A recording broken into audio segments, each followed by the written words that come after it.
Hello बच्चों, स्वागत है आप सभी का हमारे YouTube channel RP online classes में। मैं आरपी यादव आज का इस क्लास में 11th क्लास केमिस्ट्री का कुछ इंपॉर्टेंट एमसीक्यू क्वेश्चन लेकर के आए हैं जो आपके आने वाले एग्जाम के लिए बहुत ही बेहतर और बहुत ही इंपॉर्टेंट होने वाला है। तो इस वीडियो को आप अंत तक देखें ताकि इसका लाभ आपको सही से मिल पाए। ठीक है, और इसी तरह का और सारा important question math, physics, chemistry, biology, English, economics सभी सब्जेक्ट में अपलोड किया हुआ है हमारे चैनल में। वहाँ से जाकर के आप उसका लाभ उठा सकते हैं। क्लास 11th के लिए भी है, क्लास 12th के लिए है, इससे हायर क्लासेस बीएससी के लिए भी आपको मिल जाएगा। ठीक है, तो आज का इस क्लास में हम 11th क्लास केमिस्ट्री का कुछ इंपॉर्टेंट क्वेश्चन लेकर के आए हैं जिसका सॉल्यूशन भी आपको बताया जाएगा। ध्यान दोगे, फर्स्ट क्वेश्चन है substance which can not be decomposed into two different substances by chemical process are called। यानी वे पदार्थ जिन्हें रासायनिक प्रक्रिया द्वारा दो अलग अलग पदार्थों में विघटित नहीं किया जा सकता वो कहलाते हैं। क्या कहलाते हैं? तो ऑप्शन में है atom, molecule, element and compounds. तो क्या हो जाएगा वो? तो एलिमेंट हो जाएगा, यानी सी नंबर हो जाएगा। क्वेश्चन नंबर 2 में ध्यान दोगे, देयर आर, फिर उसके बाद फंडामेंटल यूनिट्स, यानी फंडामेंटल यूनिट्स की संख्या क्या है? 5 या 3 या 2 या 7? तो पता होना चाहिए, अगर आप पढ़े हो तो 7 होता है। 7 फंडामेंटल यूनिट्स हैं, ऐसा ही सिस्टम में बताया गया है। 7 fundamental units and 2 supplementary units. तो 7 फंडामेंटल यूनिट्स क्या क्या है? Mass, length, time, electric current, temperature, amount of substance and luminous intensity. ये 7 फंडामेंटल यूनिट्स हैं, यानी इसका आंसर हो जाएगा 7 नंबर। अब 3 में ध्यान दोगे,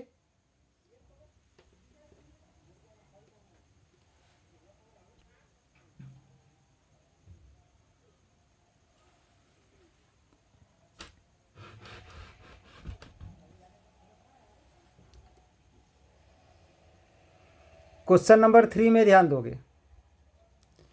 which of the following reaction is not correct according to the law of conservation of mass.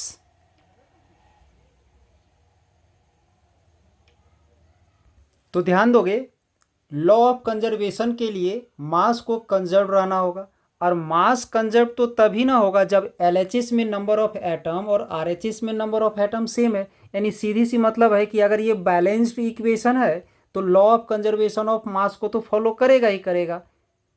Balanced equation कहने का मतलब जैसे कि इसमें ध्यान दोगे, इसमें 2 मैग्नीशियम है LHS में, तो RHS में भी 2 मैग्नीशियम है, तो मैग्नीशियम का तो मास इक्वल होगी ना दोनों तरफ।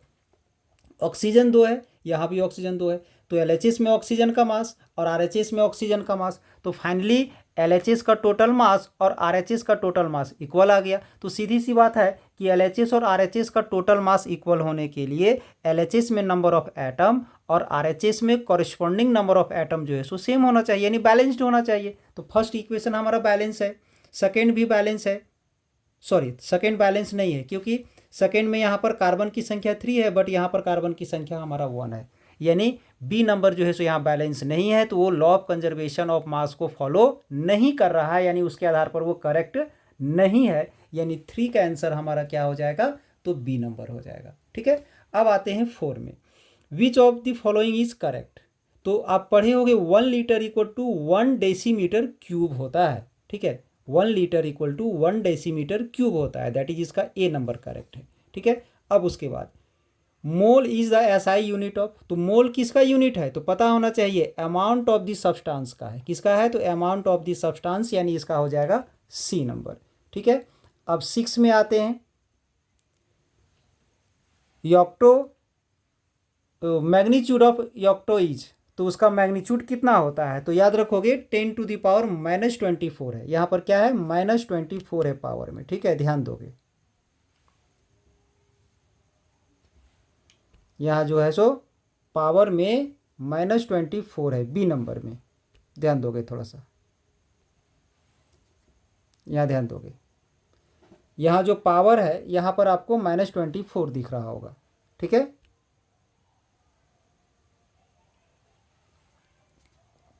यानी 6 का क्या हो जाएगा, तो बी नंबर हो जाएगा। इसके बाद हम 7 में आते हैं। विच of the following is a compound, तो इसमें से कंपाउंड कौन है वो बताना है। तो यहाँ पर थोड़ा सा कन्फ्यूजन हो सकता है आप लोग को, ध्यान दोगे। ग्रेफाइट जो है ये तो एक एलिमेंट है जो कार्बन का, हमारा कार्बन से प्राप्त होता है, ठीक है। अब इसके बाद डी में 24 कैरेट गोल्ड, ये जो 24 कैरेट गोल्ड जो है ना, ये प्योर गोल्ड है, ये भी एक प्रकार का एलिमेंट है। यहाँ पर ये जो ब्रास जो दिख रहा है ना, ये भी एक मिक्सचर है, और ये जो मिल्क है ये भी हमारा एक मिक्सचर है। तो ठीक है, यानी अगर देखा जाए तो प्योर कंपाउंड यहाँ पर कोई नहीं है, बट क्वेश्चन तो पूछा गया है भाई, तो यहाँ पर जवाब देना पड़ेगा तुमको सी नंबर का, कि कुछ एक्सेप्शनल केसेस में ये मिल्क और ब्रास को हम कंपाउंड मान लेते हैं, बट यहाँ पर ज़्यादा बेटर कौन होगा, यहाँ पर हमारा मिल्क हो जाएगा, यानी क्या होगा, तो सी नंबर हो जाएगा।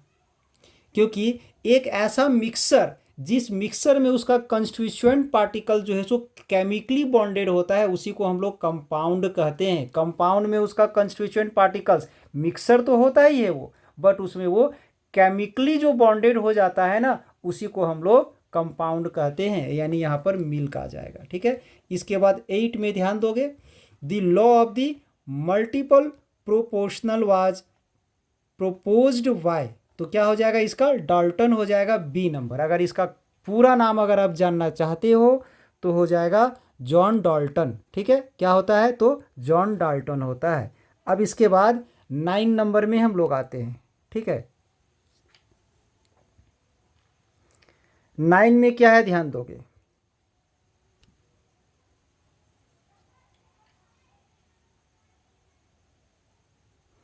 Four gram NaOH। क्वेश्चन है, what is the molarity of NaOH solution prepared by dissolving 4 gram NaOH in 500 millilitre of the solution. तो इसका आंसर हो जाएगा बी नंबर 0.2 मोलरिटी। क्या होगा इसको सॉल्व करके अभी बताया जाएगा, फिलहाल आगे बढ़ते हैं हम लोग, ठीक है। इसके बाद 10 में है 1 mole of oxygen molecule weight, ठीक है। तो 1 मोल ऑक्सीजन का वेट क्या होता है, तो 32 ग्राम होता है। तो चलिए क्वेश्चन नंबर 9 और 10 को हम लोग सॉल्व करके देखते हैं। सबसे पहले ध्यान दोगे, हमें यहाँ जो फाइंड करना है मोलरिटी, सबसे पहले हम लोग मोलरिटी का फॉर्मूला जान लेते हैं, ठीक है। मोलरिटी का फॉर्मूला क्या होता है, तो ध्यान दोगे, number of gram moles of solute, number of gram moles of solute divided by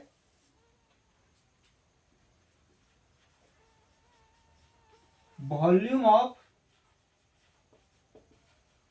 solution in litre, ठीक है। यानी किसी भी सॉल्यूशन का मोलरिटी फाइंड करने के लिए हमें दो चीज चाहिए, पहला number of gram moles of solute और volume of solution in litre. तो सबसे पहला चीज क्वेश्चन नंबर 9 में यहाँ पर सॉल्यूट कौन है, तो क्वेश्चन सुनोगे ध्यान से। 4 ग्राम, सॉरी यहाँ है what is the molarity of NaOH solution, NaOH solution prepared by dissolving 4 gram of NaOH in 500 millilitre of the solution. Solution के 500 मिलीलीटर में सोडियम हाइड्रोक्साइड का 4 ग्राम डिसॉल्व किया जा रहा है, घोला जा रहा है। तो यहाँ सोडियम हाइड्रोक्साइड जो है, NaOH जो है, वो हमारा सॉल्यूट है। तो NaOH का हम नंबर ऑफ मोल्स फाइंड करेंगे, तो नंबर ऑफ मोल्स यानी नंबर ऑफ ग्राम मोल्स निकालने के लिए हमें दो चीज चाहिए, मास और मोलर मास। तो NaOH का मास दिया हुआ है 4 ग्राम। अब हम लोग मोलर मास फाइंड कर लेते हैं इसका। मोलर मास ऑफ NaOH, ठीक है, NaOH का मोलर मास, ठीक है, यानी उसका एक मोल का मास या मॉलिक्यूलर फॉर्म मास, मॉलिक्यूलर मास। तो क्या होता है, सोडियम का 23 होता है, प्लस ऑक्सीजन का 16 होता है और हाइड्रोजन का 1 होता है, ठीक है। अब इसे अगर सॉल्व करोगे तो 40 आ जाएगा। 40 ग्राम पर मोल, यानी इसके 1 मोल का मास 40 ग्राम आ गया, और मास जो दिया हुआ है वो 4 ग्राम है। अब हम लोग नंबर ऑफ ग्राम मोल्स इसका फाइंड कर लेते हैं। नंबर ऑफ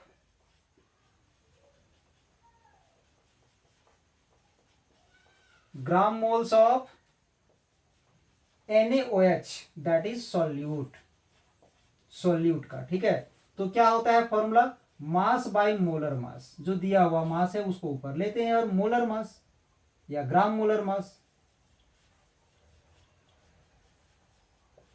तो ध्यान दोगे, मास कितना दिया गया है क्वेश्चन में, तो क्वेश्चन में 4 ग्राम दिया गया है और ग्राम मोलर मास हमारा 40 आ गया है। सॉल्व करोगे 1/10 आ जाएगा, 0.1 आ गया, ठीक है। एक टर्म हम लोग न्यूमरेटर निकाल लिया, वॉल्यूम ऑफ द सॉल्यूशन चाहिए। वॉल्यूम ऑफ सॉल्यूशन, तो वॉल्यूम ऑफ सॉल्यूशन क्या दिया हुआ है, तो 500 मिलीलीटर दिया हुआ है, 500 मिलीलीटर। तो पता होना चाहिए, यहां लिखो, ध्यान दोगे, volume of the solution in litre चाहिए हमें, तो मिलीलीटर को हमें लीटर में कन्वर्ट करना है। तो मिलीलीटर को लीटर में कन्वर्ट करने के लिए हम लोग 1000 से इसे डिवाइड कर देंगे, तो आ जाएगा 0.5 लीटर।